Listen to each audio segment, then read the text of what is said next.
안녕하세요, 여러분. 사회통합 프로그램 종합평가 실전 모의고사 문제풀이 시간이 돌아왔습니다. 오늘은 기본 연습 문제 중에 경제 문제 같이 살펴보겠습니다.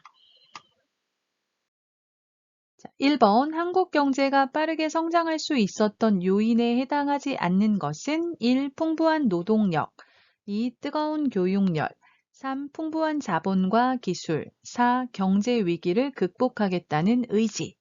자, 요인하면 원인을 말합니다. 그래서 왜 한국 경제가 빠르게 성장했습니까? 그런 질문이죠. 그것에 해당하지 않는 것, 맞지 않는 것을 고르시면 되겠습니다. 자, 몇 번인가요? 네, 3번이 아닙니다. 자, 풍부한 자본과 기술했는데 자본하면 여러분 경제를 발전시키기 위해서 필요한 돈을 말해요. 근데 돈이 부족했죠, 한국은. 처음에 기술도 부족했습니다. 그래서 풍부한 자본과 기술, 이것은 옳지 않고요. 기술과 자본이 부족했다. 이렇게 알고 계시면 되겠습니다. 자, 반면에 사람이 많았어요. 그래서 일할 사람이 많았어요. 노동력, 풍부한 노동력, 일할 사람이 많았고요. 예, 한국 사람들을 보면 가난하더라도 자녀를 교육을 시켜야겠다 하는 교육을 시키기 원하는 뜨거운 마음, 교육열이 있었습니다. 그래서 뜨거운 교육열을 통해서 교육을 통해서 우수한 인재를 길러낼 수가 있었죠. 우수한 노동력을 길러낼 수가 있었고, 이게 이후에는 이제 기술을 발전시켜서 상품을 만들어서 외국에 수출해서 돈을 벌어서 경제가 성장하는 그런 수출 중심의 이제 경제 성장을 이룩할 수가 있었습니다. 또 네 번째는 경제 위기, 경제적인 어려움을 극복하겠다는 의지가 있었습니다.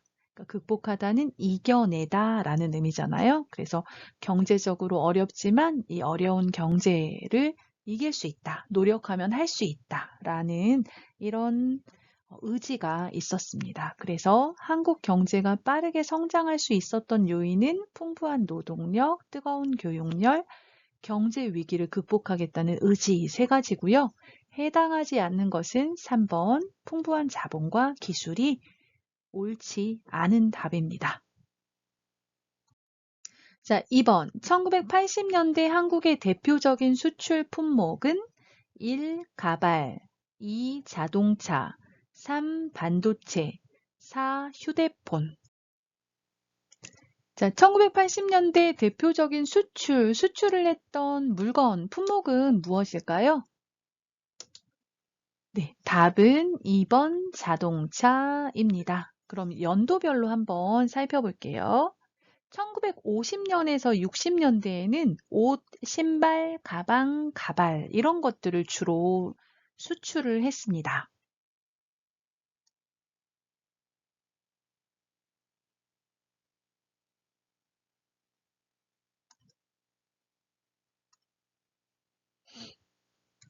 옷, 신발,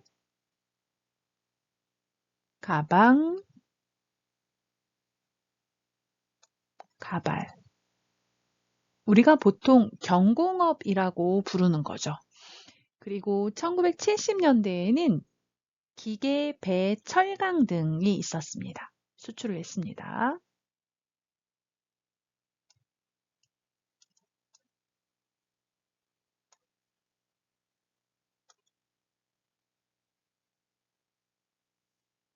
그리고 1980년대에는 자동차, 전기, 전자제품 등을 수출했고요.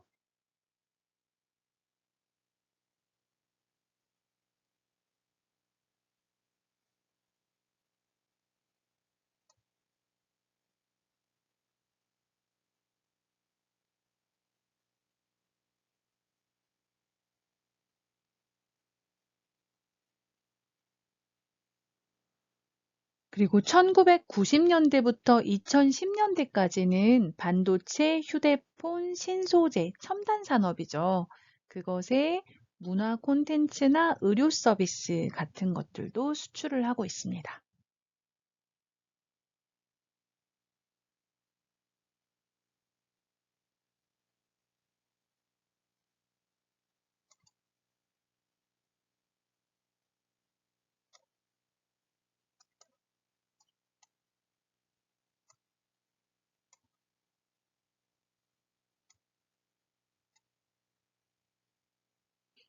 신소재는 새로운 소재를 말하고요. 자, 그리고 이제 한국 드라마나 케이팝 같은 문화 콘텐츠도 많이 수출이 되고 있고,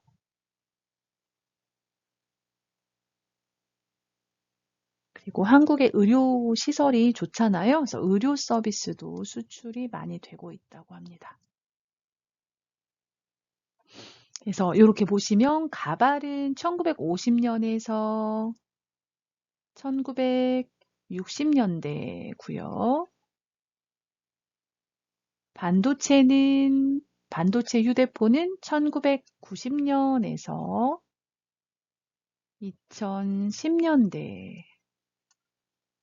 휴대폰도 마찬가지입니다. 휴대폰도 1990년부터 2010년대 대표적인 수출 품목이죠. 그래서 여기서 말한 대로 1980년대에 한국의 대표적인 수출품은 2번 자동차입니다. 자, 3번 볼까요? 한강의 기적에 대한 설명으로 옳은 것은 1. 한강을 이용해 경제 성장을 이루었다. 2. 한강이 없었다면 경제 성장을 할 수 없었다. 3. 세계가 놀랄 정도로 빠르게 경제 성장이 이루어졌다. 4. 다른 나라의 도움을 받아 빠른 경제 발전을 이루었다. 자, 한강의 기적이라고 하면요. 한국 전쟁 이후에 6.25 전쟁 이후에 한국이 전쟁을 통해서 거의 폐허가 됐었어요. 그런 가장 가난한 나라에서 50여 년 만에 급격하게 경제가 성장한 것을 보고 한강의 기적이라고 말하거든요. 그래서 여기서는 답이 3번이죠. 3번. 세계가 놀랄 정도로 빠르게 경제 성장이 이루어졌다입니다. 50여 년 만에 빠른 경제 성장을 한강의 기적이다. 이렇게 말하죠. 4번 다음 중 상설시장에 해당하지 않는 것은 1. 오일장, 2. 백화점, 3. 전통시장, 4. 대형마트. 자, 몇 번인가요? 상설시장에 해당하지 않는 것은 오일장입니다. 자, 우리가 먼저 상설시장이 무엇인지 이제 알아야 되는데요. 상설시장 하면 날마다 열리는 시장을 말합니다.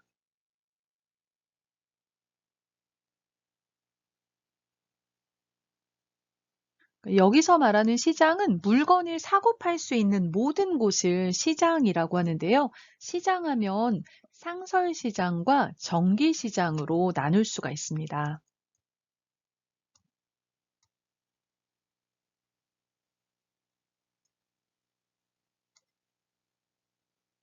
자, 상설시장은 조금 전에 말한 것처럼 날마다 열리는 시장을 상설시장이라고 하고요. 정기시장은 정기적으로 열리는 시장입니다.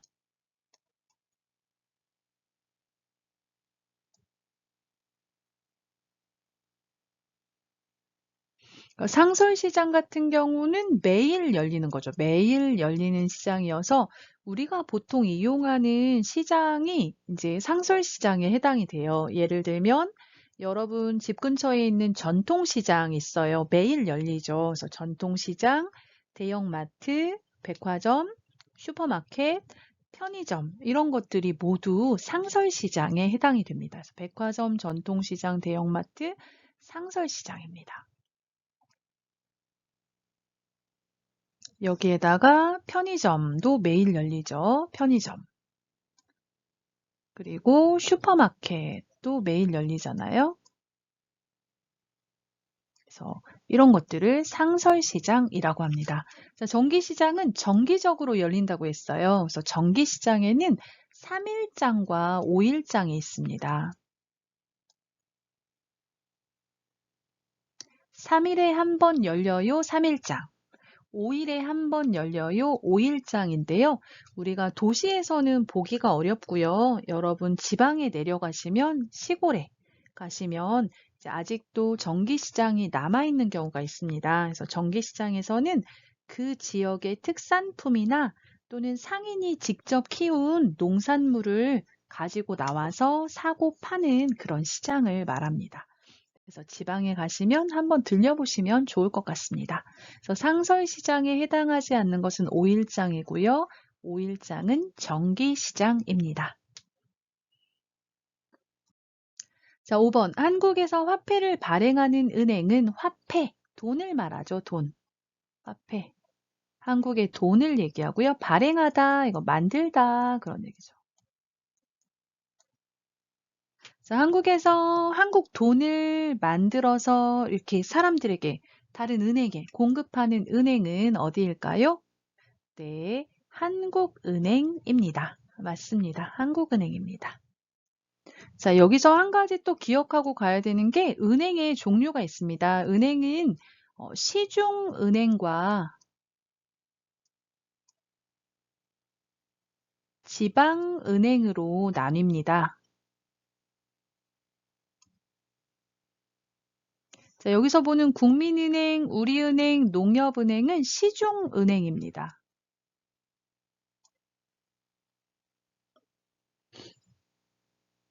시중은행은 개인이 돈을 맡기거나 빌리는 대표적인 금융기관으로 전국 곳곳에 지점이 많이 있고요. 여러분이 보통 사용하시는 신한은행, 국민은행, 하나은행, 우리은행, 기업은행, 농협은행 등 이런 은행들을 시중은행이라고 합니다. 네, 이와 비교해서 지방은행이라는 게 있는데요. 지방은행은 이제 그 지역 경제의 발전에 필요한 돈을 공급하기 위해서 그 지역에 만든 은행이에요. 그래서 보통 광역시나 도에 설립이 되어 있는 경우가 많고요. 그 은행 이름을 보시면 지역 이름이 들어가 있습니다. 그래서 예를 들어서 경남은행, 광주은행, 대구은행, 부산은행, 전북은행, 제주은행 등 이런 은행들은 그 지역에서 많이 이렇게 만들어져 있고요. 이곳에서 이제 예금을 받아서 그 돈을 그 지역 경제를 발전시키는데 투자하도록 만든 은행을 말합니다. 그래서 시중은행과 지방은행이 있고 화폐를 발행하는 한국은행이 있다. 이렇게 기억하시면 좋겠습니다. 24시간 문을 열며 식료품과 간단한 생활용품을 파는 곳은 1. 3일장, 2. 편의점, 3. 백화점, 4. 슈퍼마켓. 자, 24시간 문을 열어요. 어디인가요? 이걸 보면 우리가 문제를 쉽게 풀 수 있죠. 네, 맞습니다. 2번 편의점입니다. 자, 편의점은 24시간 문을 열며 식료품은 여러분 우리가 음식을 만드는 데 필요한 재료들을 말하는 거예요. 그래서 식료품과 간단한 생활용품을 파는 곳은 편의점이죠, 편의점. 물론 슈퍼마켓에서도 식료품과 간단한 생활용품을 팔지만 24시간 문을 열지는 않아요. 그래서 답은 2번의 편의점입니다. 자, 7번 은행에 대한 설명으로 옳지 않은 것은 1. 시중은행에는 신한은행, 국민은행, 제주은행이 있다. 2. 은행이란 일반적으로 시중은행과 지방은행을 말한다. 3. 대표적인 상품으로 보통예금, 정기적금, 정기예금이 있다. 4. 인터넷, 스마트폰, 현금 인출기에서도 금융거래를 할 수 있다. 자, 옳지 않은 것은 1번입니다. 아까 조금 전에 제가 5번에서 한국의 은행에는 2번처럼 은행이란 일반적으로 시중은행과 지방은행이 있다라고 얘기했어요. 그래서 은행이란 일반적으로 시중은행과 지방은행을 말한다. 맞고요. 자, 이 시중은행 하면 이제 도시에 있는 은행이라고 했고, 지방은행은 어떤 지역에서 그 지역의 그 경제 발전을 위해서 투자할 수 있는 투자금을 모으기 위해서 만든 은행이라고 했어요. 그래서 1번에 보면 신한은행, 국민은행은 시중은행이 맞습니다. 그런데 제주은행은 시중은행이 아니고 지방은행이죠. 이렇게 지역 이름이 들어가면 지방은행입니다. 그래서 제주은행 요것 때문에 틀렸죠. 답은 그래서 1번이고요. 자, 3번 대표적인 상품으로 보통예금, 정기적금, 정기예금이 있다 말했는데요. 맞습니다.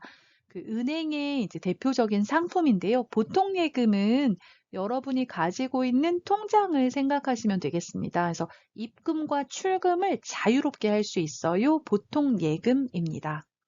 자, 정기적금은 정기적으로 일정한 금액을 예금을 하는 거예요. 그래서 뭐 내가 한 달에 월급을 받아서 뭐 매달 20만 원씩 저축을 한다. 매달 뭐 20만 원씩 기간을 정해요. 뭐 2년 동안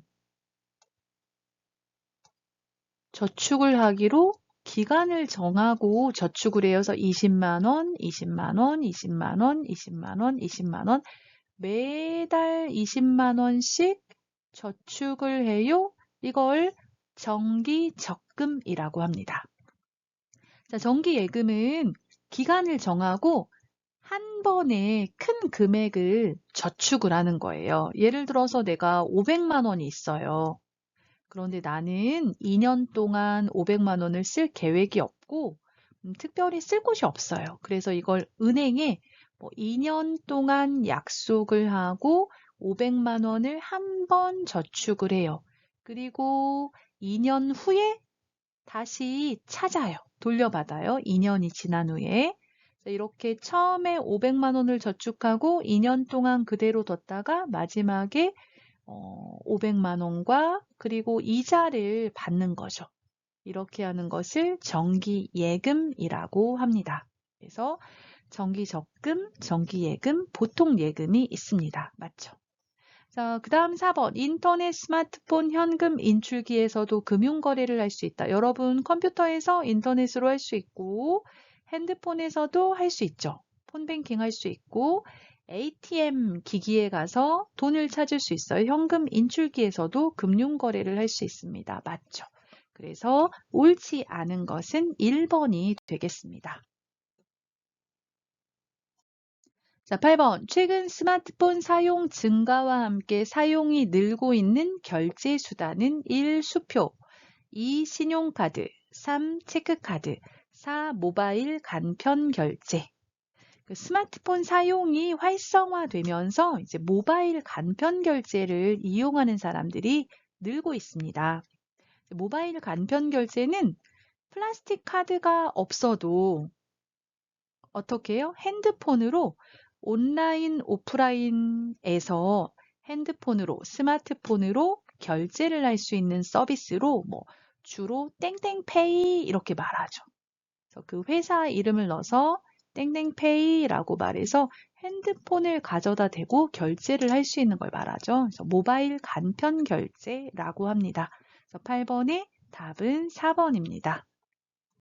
자, 9번. 다음 빈칸에 알맞은 단어는 한국에서는 금융기관이 망해도 예금자 보호법에 따라 원금과 이자를 합쳐 1인당 최고 얼마까지는 보호받을 수 있다. 1. 3천만 원, 2. 4천만 원, 3. 5천만 원, 4. 1억 원. 얼마까지 보호받을 수 있어요? 네, 3번이 답입니다. 5천만 원입니다. 자, 이렇게 어떤 은행이 망해요. 그래서 망하는 경우에 그 예금을 한 고객들에게 원금, 저축한 금액, 원금에다가 이자를 합쳐서 원금과 이자를 합쳐서 얼마까지? 한 명에 최고 5천만 원까지 보호받을 수 있습니다. 이걸 예금자 보호제도라고 하죠.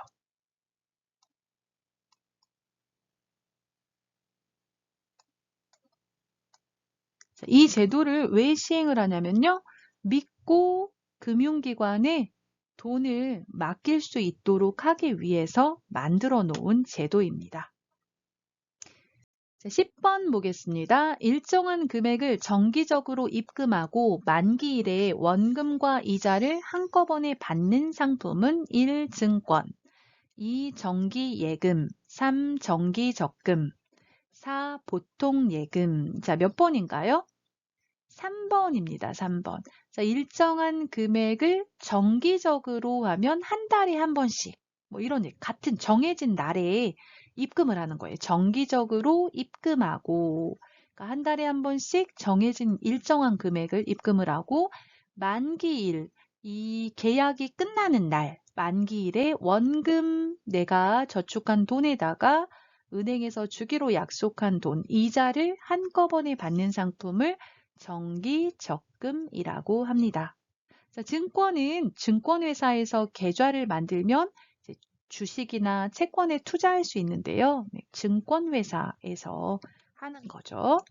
자, 2번 정기예금은 아까 말했어요. 그러니까 큰 금액을 기간을 정해놓고 한꺼번에 은행에 예금하는 상품을 말하고요. 4번 보통예금은 자유롭게 은행과 거래하는 상품으로서 입금 출금이 자유로운 상품을 말합니다. 하지만 이자가 적기 때문에 이 보통예금을 통해서는 돈을 벌 수가 없습니다. 자, 이렇게 해서 10번까지 마쳤습니다. 오늘은 경제 문제를 같이 살펴보았는데요. 끝까지 들어주셔서 감사하고요. 이 영상이 평가 준비에 도움이 되었다면 좋아요와 구독 눌러주시는 거 잊지 마시고요. 다음 시간에 또 문제 준비해서 찾아뵙도록 하겠습니다. 감사합니다.